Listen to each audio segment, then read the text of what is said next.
Summertime is many kids' favorite time of the year. No school, no real responsibilities. Nope, it's just fun in the sun, making memories with friends, running through sprinklers in the yard, doing cannonballs in the pool, slumber parties, barbecues, you name it. For kids, the summer is filled with endless possibilities, adventure, and fun. As adults, we look back at some of these memories fondly, as they embody the innocence of our youth, an innocence that every child deserves to experience. But, as we know, sadly, not every child gets. Sometimes that innocence is stolen by monsters lurking within our community, some hiding in the shadows waiting for the perfect moment to strike, and others blending into the community hiding in plain sight. The memories made of bike rides and playing at the park, stolen in the blink of an eye, taken forever by a monster, like in today's story, who was never caught. A monster that could strike again at any time, whether hiding in the shadows or blending in a town, awaiting their next victim. The boogeyman is a child's biggest fear and a parent's worst nightmare come true. This is what happened in 2009 when 10-year-old Lindsey Baum disappeared, never to be seen again. A moment in time that would forever change Lindsey's family, friends, and the entire town of McCleary, Washington. But who would do such a thing? And how have they not been caught? Well, let's talk about it. Get comfy and let's dive right into it.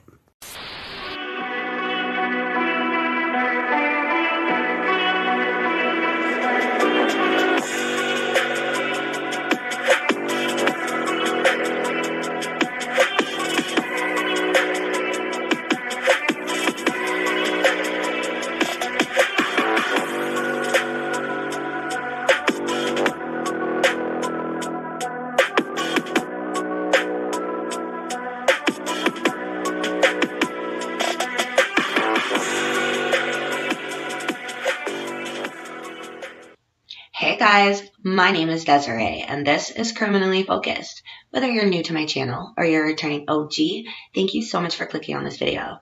I truly appreciate the support. So let's get all the disclaimers out of the way before we begin. So this video is my opinion and it's gathered from information that's available to the public. Please always do your own research and always form your own opinion. Always be kind in the comment section below. I think Christina Randall says, never show hate to anybody, anywhere. So I need to come up with my own saying, but keep it kind in the comment section below. You never know if a family member is going to read one of your comments, so just please keep that in mind. This video also contains a trigger warning. In this video, we are going to be talking about the murder and kidnapping of a child. We are also going to be talking about suspects that have committed crimes that involve SA, as well as indecent images and videos of very young children. And we're going to be talking about a killer that's never been caught. So if any of this sounds too much for you, I completely understand. Sometimes these true crime cases are just too dark and too difficult to listen to. So if that is the case, go ahead and click out of this video and hopefully I'll see you again in the future. The summer of 2009 started out as your typical summer in the small town of McCleary, Washington, which is located in Grays Harbor County, and it has approximately 1,500 residents. The town of McCleary was incredibly close. Everyone knew everyone, and stranger danger just didn't exist. Families felt safe. The feeling of safety followed 10-year-old Lindsey Baum, who, after a slumber party the night prior, would spend the day of June 26, 2009, at a friend's pool party with her 12-year-old brother, Josh. Lindsey was the star of the show. Energetic and talkative, like always talking. So much so that her parents actually would like to joke around with her and tell her that she came out of the womb talking. And I thought that was kind of cute. So on this day, Lindsey and her friends ran back and forth from house to house, but they mainly hung out in the pool. As the night would wind down, Lindsey, along with her brother and their friend Michaela, would head back to Michaela's home just to see if Michaela could spend the night again. Along the way, Josh and Lindsey, they got into an argument over Josh's bike. And so Josh left Lindsey and Michaela to walk the remainder of the way to Michaela's house on their own. Once they got to Michaela's house, they were actually told that she couldn't sleep over at Lindsey's again. And Lindsey was told to head home before it got dark. Now, typically, she would have called her mom, Melissa, to get a ride. However, unfortunately, this night, she had left her phone in her bedroom charging. So she didn't have it. Okay, because it was only 9:15, and in McCleary, it didn't get dark until 10, like around 10 during the summertime. So she had plenty of time to walk the 6 to 8 blocks home. Lindsey's mom was starting to get a little bit worried, so she, at this point, was calling her daughter over and over again on her cell phone. Didn't know that the cell phone was charging in Lindsey's bedroom. When unable to reach Lindsey, she decided to drive around the neighborhood and look for her. Approximately 11 o'clock, Melissa called 911 to report Lindsey's disappearance. That's when I really started to panic because I knew she wouldn't just be out after dark. That just wasn't her. She didn't like to be outside after dark. So I knew at that point something wasn't right. You have ever lost your child, even for just a couple minutes. You know that time kind of becomes non-existent. And it's a type of panic that is hard to put into words. Your heart races, and every horrible possibility of where your child could be runs through your mind. Normally, you find your kid, and everything's okay. But for Melissa Baum, this feeling would follow her for years to come, because Lindsey wasn't okay, and she wasn't going to come home. In the days following Lindsey's disappearance, search parties began in the form of air searches and community-wide grid searches. And as it was a kidnapping of a child, automatically the FBI got involved. So police conducted interviews of tons of people, all of the people that lived along the route that Lindsey would have walked home. They combed through hours of surveillance footage from businesses and gathered a list of any cell phone that had pinged off the town's single cell phone tower. When interviewed, Melissa told detectives of two pretty scary incidences that had happened recently to her daughter Lindsey. The first one was where Lindsey and her friend were playing at the park and had stopped to use the bathroom when they were interrupted by a strange man who had come into the bathroom with them. And I'm unsure if he said anything to them, but it scared them enough to cause them to run home and tell Lindsey's mom what had happened. The second incident actually happened just a couple days prior to Lindsey's disappearance, where Lindsey and her friend had been followed through the neighborhood by a white car. Now remember this white car because it's important. With this information and footage gathered at a local convenience store, people of interest began to fall into place. The FBI and law enforcement were able to narrow their suspect list to 40 people. Before we discuss who the suspected monster could be, let's first talk about the most important piece of the story, the victim. Lindsey Baum was born on July 7th, 1998, making her a Cancer. She was just a couple weeks shy of turning 11 when she was taken, and she had so much left to offer to this world. According to family, she was very creative and enjoyed reading and writing stories. Her favorite stories being Harry Potter and Twilight. Love it. I also heard that she either wanted to work with animals in the future or become a famous author. I really think Lindsey and I would have gotten along. Anyway, still at an age filled with innocence, it was hard for Lindsey to imagine the world not being a safe place. Just days before her disappearance, actually, Lindsey and her family watched the movie Taken. And Lindsey was incredibly surprised when she learned that people really did get taken in real life. Another thing that I found interesting was that just days before her disappearance, Lindsey had told her mom that she had a feeling that something bad was going to happen. She didn't know what it was, but she just knew something bad was coming. And sadly, she was right. And I bet that memory just haunts Melissa so much. My heart hurts for her. And I did reach out to her to see if she had anything to say, but I haven't heard back yet. So anyways, in September 2017, over 8 years after her disappearance, unfortunately, 2 hunters found a piece of a child's skull in a remote area near Ellensburg, Washington, which is over 300 miles from where Lindsey was taken. As you know, during the September and October of 2017 and April and May of 2018, the Kittitas County Sheriff's Office performed a multi-agency forensic searches in the connection to the remains that were found in the fall of 2017 in the Manassas area of Kittitas County.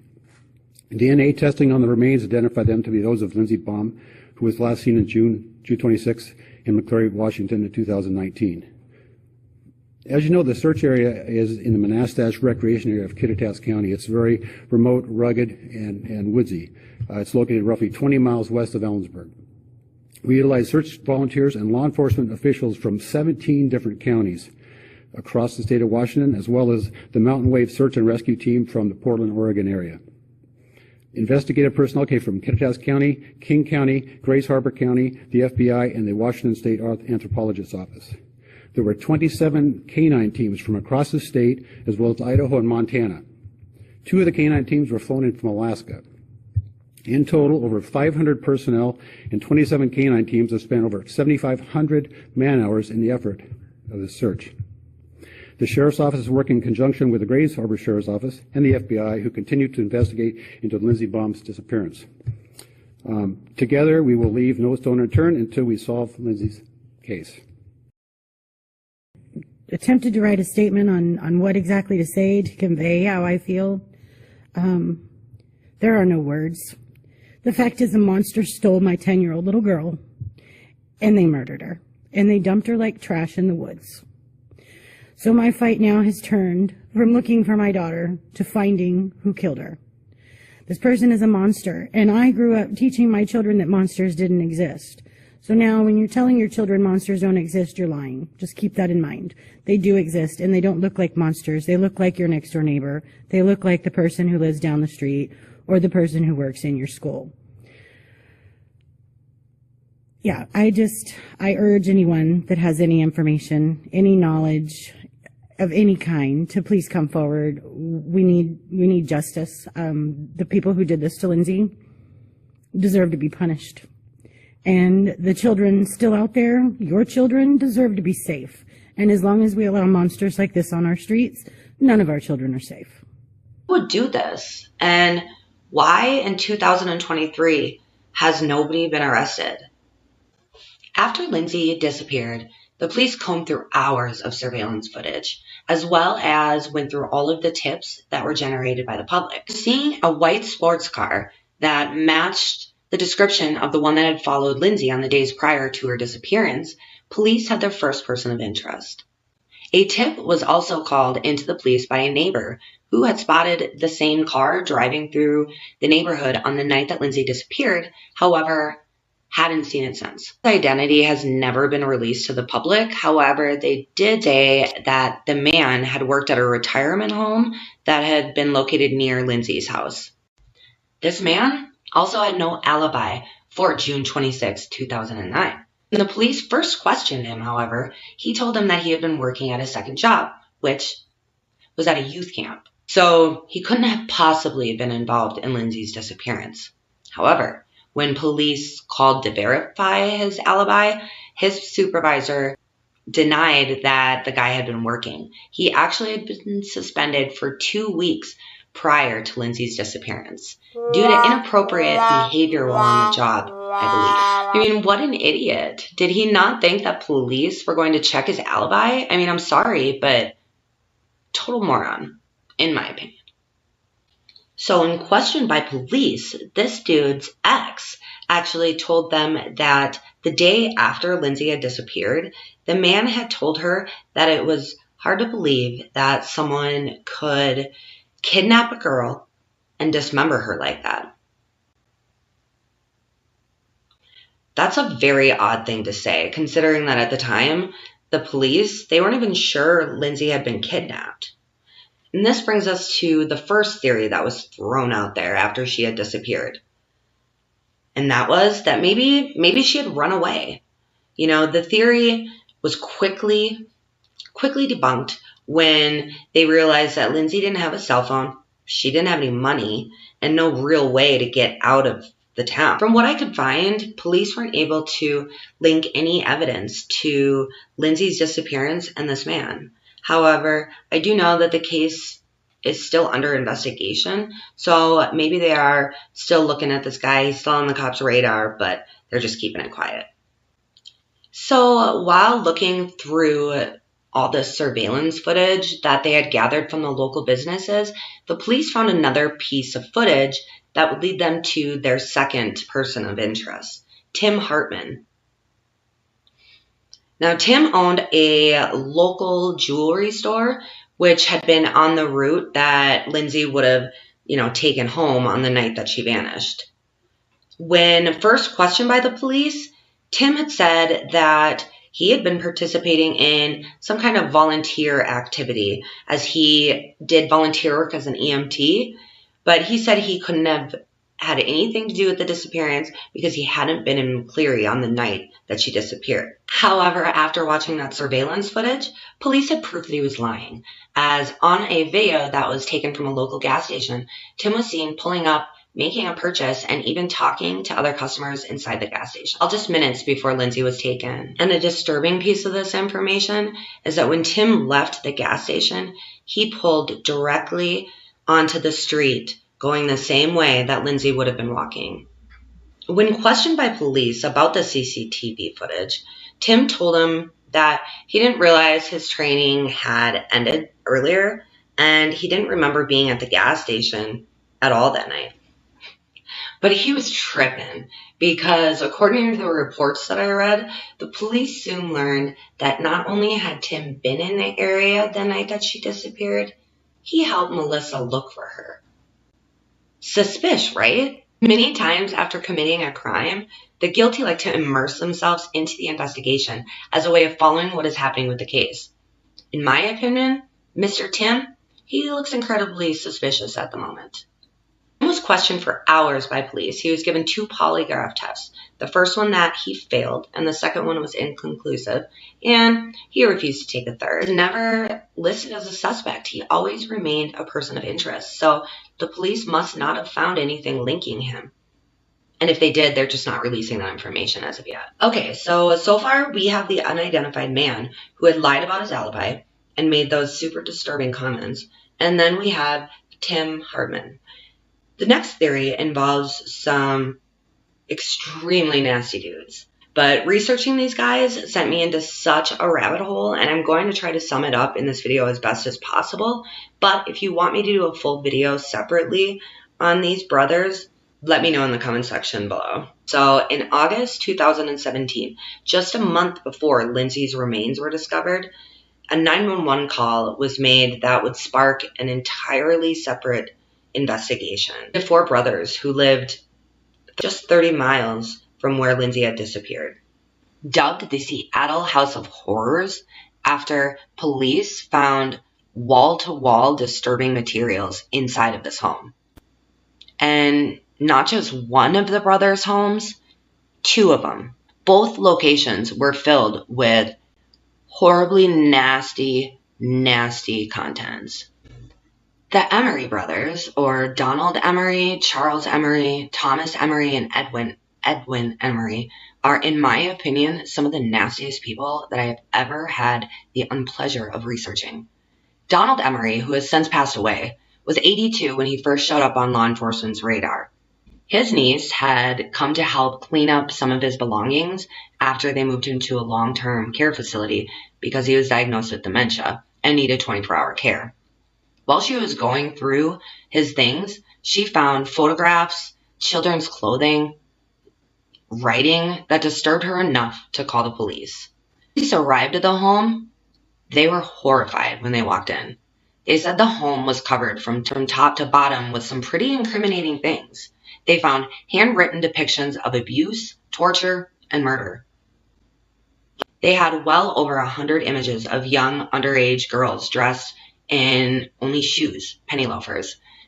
They found children's stained clothing, underwear, and shoes, as well as newspaper clippings with handwritten notes on each one depicting fantasies of just some brutal things. Some absolutely disgusting, disgusting things. So we've already spoken about the oldest brother who has since passed, Donald. However, there was also the youngest, Edwin Emery. In 2013, just 4 years after Lindsey vanished, he was investigated by police after he brought his computer to a shop to get it worked on, like a repair shop, and the technician was like, "Oh, ew! What the f-?" And he told the police The police questioned him, and he told them that he had always been attracted to what he called tweens. So we're talking probably about 12 and under. The best part of the story was he was never charged. They just let him go. Why? I have no idea. But the three brothers that are still alive did end up being charged for the photos that were inside of their home. Guess how long? I'll just give you a sec. Yeah, 9 months. Unfreaking believable. Video on the Decay with Us YouTube channel. I highly recommend taking a look at it. They actually went to one of the homes of the Emery brothers, and I'll insert some of the footage here, but I really think that you should check out their channel. So they're linked below. I could say so much more, but I really don't want to take up any more of Lindsey's time on these monsters. The final person of interest that we will discuss in Lindsey's disappearance is Paul Beaker. So just this past year, stop, I'm talking. Just this past year, he was charged in a 2003 kidnapping, burglary, and taking a vehicle without a person's permission, all stemming from his attack on a 17-year-old McCleary girl. Apparently, on the day of the attack, I think she needs attention. So apparently on the day of the attack, she was arriving home and was snatched up by Beaker, who had pushed her into the garage and then once into the garage to the ground and began kicking and punching her. Then the monster bound her head, hands, and feet with duct tape, and once she was restrained, he drove her to an undisclosed location where he would physically and afterwards he would drop her off and told her that if she told anyone that he would kill her dad as well as burn down the house. Like, what the? Fortunately, he left fingerprints on the duct tape that he used to restrain his victim. He later identified once they had some DNA. At 5, a McCleary man is sentenced to 30 years in prison for raping a teen nearly 20 years ago. Investigators say Paul Beaker kidnapped a 17-year-old in 2003, tied her up in her own car, raped her, then left her. Troopers arrested him last year after linking him to the scene with DNA evidence. Investigators said the crime was similar to the kidnapping and murder of 10-year-old Lindsey Baum, who disappeared from the same area in 2009. But Grays Harbor deputies say Beaker passed a polygraph in that case. They continue to investigate. Well, that is the story of the disappearance of Lindsey Baum. Lindsey's family did create an absolutely beautiful bench in remembrance of her. And to this day, they're still fighting to find out what happened to their little girl. Let me know what you think in the comments section below. If you found this interesting and you want to support your girl, please like, comment, and subscribe. So I'm still not at the point of monetizing my videos, but I would love to get some better lighting and I could create better content for you guys. So I have listed my Cash App in the description if you want to donate. So check me out over on TikTok. Thank you again for watching my video. Next time, keep it positive, stay kind, and most importantly, stay safe.